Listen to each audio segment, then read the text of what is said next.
எளியவருக்கும் மருத்துவ கல்வி வேண்டும்.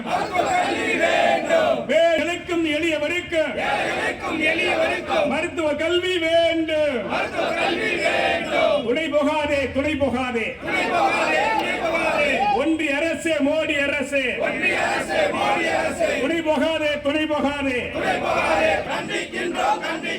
தமிழ்நாட்டு மீனவர்களை தாக்குகின்ற இலங்கை அரசை துணை போகும். எங்கள் நாடு தமிழர் நாடு தமிழ்நாடு வெல்கவே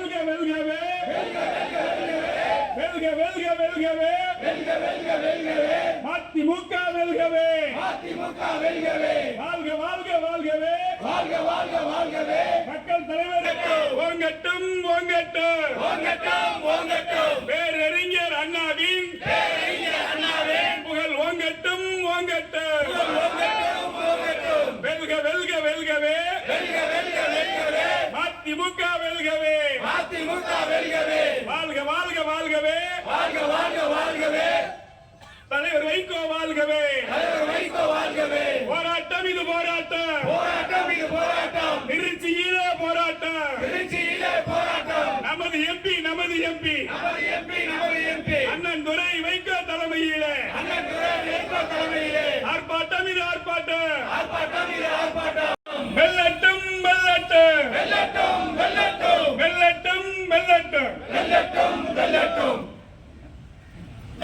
தமிழ்நாட்டு மருத்துவர் இல்லையா, இந்திய மருத்துவர் இல்லையா? அது என்ன நீட்டுங்க புதுசா நீங்க சொல்றீங்க? நீங்க ஒரு 12th வந்து பாஸ் பண்ணி என்ட்ரன்ஸ் எக்ஸாம் எழுதி அதுக்கப்புறம் மெடிக்கல் காலேஜுக்குள்ள போறாங்க. இப்போ நீட்னால என்ன வந்துற போது தயவு செய்து நீட் வேண்டாம்.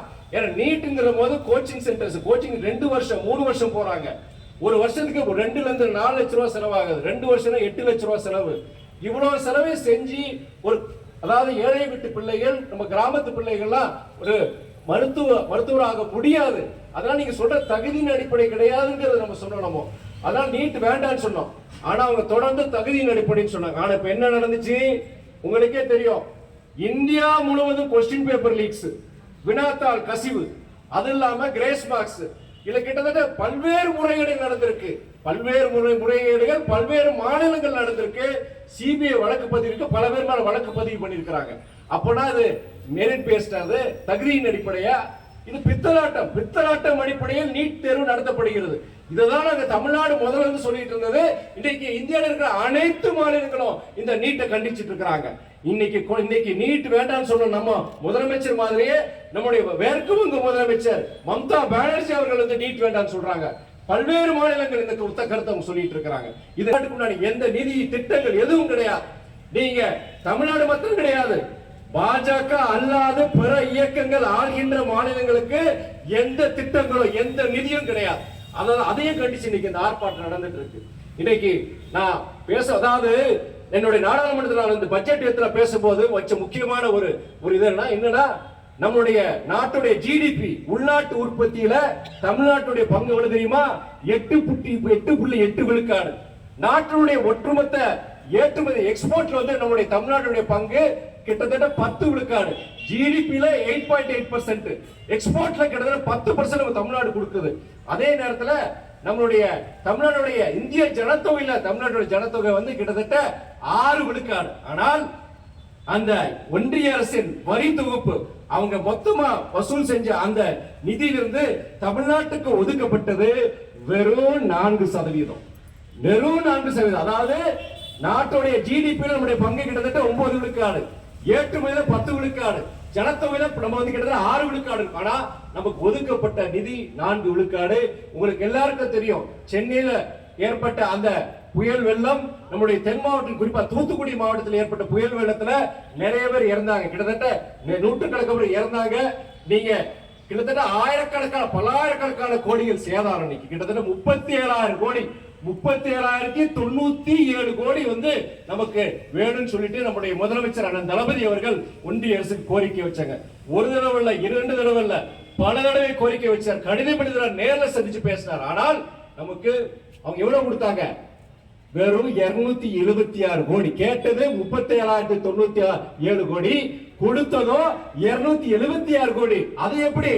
உச்ச நீதிமன்றம், சுப்ரீம் கோர்ட் இதுல தலையிட்டு தமிழ்நாட்டுக்குரிய நிதியை நீங்க கொடுக்கணும்னு சொன்னதுக்கு அப்புறம் பேருக்கு 276 கோடி இவங்க கொடுத்திருக்கிறாங்க. மாணவ செல்வங்களை வஞ்சிக்கும் நீட் தேர்வை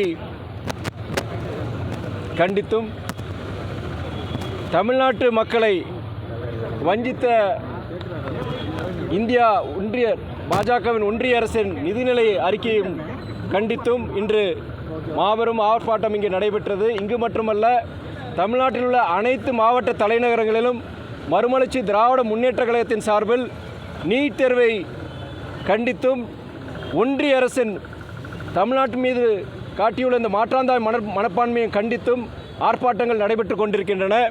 இந்த கூட்டத்தில் நான் தெரிவித்தவாறு நம்மளுடைய தமிழ்நாட்டுடைய பங்களிப்பு ஜிடிபியில் உள்நாட்டு உற்பத்தியில் கிட்டத்தட்ட 8.8 விழுக்காடு. நாட்டுடைய மொத்த ஏற்றுமதியில் கிட்டத்தட்ட தமிழ்நாட்டுடைய பங்களிப்பு கிட்டத்தட்ட 10%.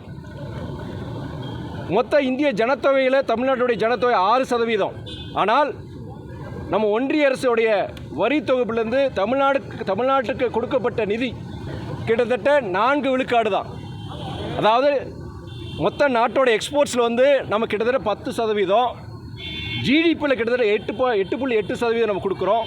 ஆனால் நமக்கு கொடுக்கப்பட்ட நிதியோ ஒதுக்கப்பட்ட நிதியோ மொத்த நிதியில் கிட்டத்தட்ட 4% தான். இது வந்து இதை கண்டித்து, இது மாத்திரம் கிடையாது, தமிழ்நாட்டுக்கு உரிய சிறப்பான திட்டங்கள் இங்கே திருச்சி முதற்கொண்டு தமிழ்நாட்டில் உள்ள முக்கியமான திட்டங்கள், அந்த திட்டங்களை பொறுத்த வரைக்கும் புறக்கணிக்கப்படுகின்றன. முக்கியமான சில திட்டங்களுக்கு உரிய நிதியை ஒன்றிய அரசு வழங்கவில்லை என்பதை கண்டித்து புள்ளி விவரங்களோடு நான் அன்று நாடாளுமன்றத்தில் பட்ஜெட் தொடரில் நான் உரையாற்றினேன். அதை குறிப்பிட்டு இங்கே நடைபெற்ற இந்த ஆர்ப்பாட்டத்திலும் அதை குறிப்பிட்டிருந்தேன். குறிப்பாக நீங்கள் இங்கே திருச்சியில் பொறுத்த வரைக்கும் இங்கே மெட்ரோ ரயில் திட்டம், இதை வந்து ஏற்கனவே அவங்க எல்லாமே அனலைஸ் பண்ணி செஞ்சு இந்த திட்டத்தை ஓகே பண்ணியிருந்தாங்க. திருச்சிக்கு உண்டான அந்த மெட்ரோ ரயில் திட்டத்தை பற்றி எந்தவித அறிவிப்பும் கிடையாது. அதே போல் மதுரை, கோவை அல்லது அங்கே இருக்கிற ரயில்வே மெட்ரோ திட்டத்துக்கும் எந்த அறிவிப்பும் கிடையாது. சென்னையில் இருக்கிற மெட்ரோவின் செகண்ட் ஃபேஸ் அதுக்கு வந்து கிட்டத்தட்ட 63,000 கோடி திட்டம் நடந்துகிட்ருக்கு. தமிழ்நாடு அரசு கடுமையான நிதி நெருக்கடியிலையும் கிட்டத்தட்ட 21,000 கோடி ஒதுக்கியிருக்கிறாங்க. ஆனால் ஒன்றிய அரசு இதுவரைக்கும் ஒரு பைசா ஒதுக்கலை. அது மாத்திரம் இல்லாமல் உங்களுக்கு எல்லாருக்கும் தெரியும், உங்களுக்கு போன வருஷம் சென்னையில் நடந்த அந்த வெள்ள பாதிப்பு, தென் மாவட்டம் குறிப்பாக தூத்துக்குடியில் நடந்த வெள்ள பாதிப்பு கிட்டத்தட்ட 37,097 கோடி நம்ம தமிழக முதலமைச்சர் அண்ணன் தளபதி அவர்கள் கேட்டிருந்தாங்க. ஆனால் வந்து ஒன்றிய அரசு ஒதுக்கியது கிட்டத்தட்ட வெறும் 276 கோடி தான். அதுவும் எப்படி? சுப்ரீம் கோர்ட் உச்ச நீதிமன்றத்தோட தலையிட்டு பிறகு தமிழ்நாடு கோரிக்கை விடுச்சிருக்காங்க, தயவுசெய்து அதுக்கு ஏதாவது நீங்கள் பண்ணுங்கன்னு சொன்னதுக்கப்புறம் சொற்பமாக ஒரு 276 கோடி கொடுத்துருக்காங்க. ஆனால் அதே நேரத்தில் குஜராத் போன்ற மாநிலங்களுக்கு இதே போன்ற வெள்ள ஆபத்துகள், பேரிடர்கள் நடக்கும்போது ஆயிரக்கணக்கான கோடியை கொடுத்துருக்குறாங்க. அதுதான் நான் சொல்லியிருக்கோம். அதே மாதிரி நீங்கள் முக்கியமான இங்கே தஞ்சாவூர்லேருந்து புதுக்கோட்டை கந்தர்வ கோட்டை வழியாக இங்கே மதுரைக்கு போகிற அந்த புதிய ரயில் திட்டம் 2012-13 அந்த திட்டத்தை ஓகே பண்ணி அதுக்கு உண்டான அந்த ரயில்வேவுடைய அதிகார ஏடு பிங்க் புக்குன்னு சொல்லுவாங்க, அதுலேயும் 2018-19 வரைக்கும் அதில் இருந்தது. ஆனால் அந்த திட்டத்தை பற்றி போடலை. கிட்டத்தட்ட 9க்கும் மேற்பட்ட ரயில் திட்டங்கள், புதிய ரயில் பாதை திட்டங்கள் பொறுத்த வரைக்கும் 13 வருஷத்துக்கு முன்னாடி அதை சாங்ஷன் பண்ணியிருக்கிறாங்க. ஆனால் இது வரைக்கும் அதை நிறைவேற்றலுங்கிறது தான் எங்களுடைய இது. பல்வேறு விஷயங்கள் நீங்கள் சென்னைக்கு உங்களுக்கு சென்னைக்கு போகிறவங்களுக்கு தெரியும், கடுமையான போக்குவரத்து நெரிசல், அதை தவிர்க்கிறதுக்காண்டி தாம்பரத்துலேருந்து செங்கல்பட்டுக்கு வந்து அந்த எக்ஸ்பிரஸ்வே பாலம், அதையே வந்து நம்ம கோரிக்கை, தமிழ்நாட்டுடைய அரசோடைய கோரிக்கை, முதலமைச்சருடைய கோரிக்கை, அதுக்கும் பொறுத்த வரைக்கும் இந்த பட்ஜெட்டில் எந்த வித மென்ஷனும் கிடையாது. இதனால் பல்வேறு விஷயங்களை பொறுத்த வரைக்கும் தமிழ்நாடு புறக்கணிக்கப்பட்டிருக்கு.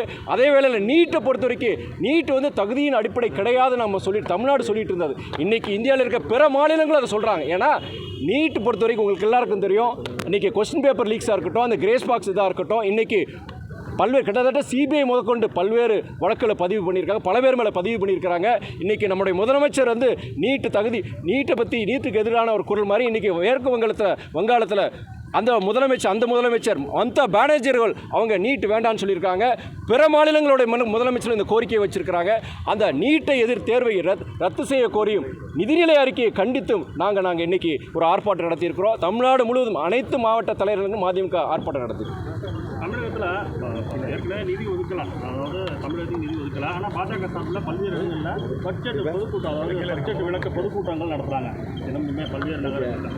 எப்படி மக்கள் ஏற்றுக்கிறாங்களா? அதாவது என்னென்னா, அவங்க பாஜக பொறுத்த வரைக்கும் மக்களை திசை திருப்புற விதமாக அவங்க இன்ஸ்டாக்ட் சில இடங்களில் பொறுத்தவரைக்கும் பொய்யை சொல்கிறாங்க, பொய்யான தரவுகளை கொடுக்குறாங்க.